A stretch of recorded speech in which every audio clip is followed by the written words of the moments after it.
আসসালামু আলাইকুম। আজকে আমি তৈরি করব গরুর কলিজা ভুনা। তো তার জন্য একটা ফ্রাই প্যানে তেল দিয়ে নিব। তেলটা গরম হয়ে গেলে দিয়ে দিব গোটা মশলাগুলো, এরপর দিব পেঁয়াজ কুচি, এরপর ভালো করে ভেজে নেব।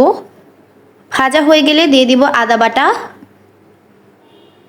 দিয়ে দিব রসুন বাটা, এরপর তেলের সাথে এটা ভালো করে ভেজে নেব। এরপর দিয়ে দিব হলুদ গুঁড়ো, দিয়ে দিব মরিচ গুঁড়ো, জিরা গুঁড়ো, ধনিয়া গুঁড়ো, গরম মশলা গুঁড়ো, পরিমাণ মতো লবণ, এরপর ভালো করে মিশিয়ে নিব। সামান্য পরিমাণ পানি দিয়ে মশলাটাকে ভালো করে কষিয়ে নিব। মশলাটা কষানো হয়ে গেলে দিয়ে দিব কলিজাটা,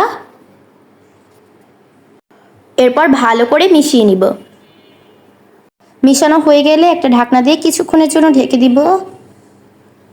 কিছুক্ষণ পর ঢাকনাটা তুলে নিব।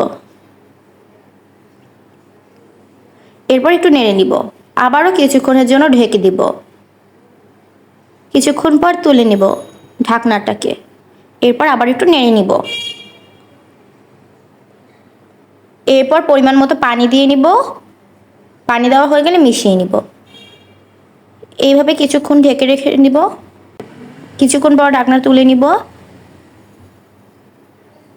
একটু নেড়ে নিব। এরপর দিয়ে দিব ভাজা জিরার গুঁড়া।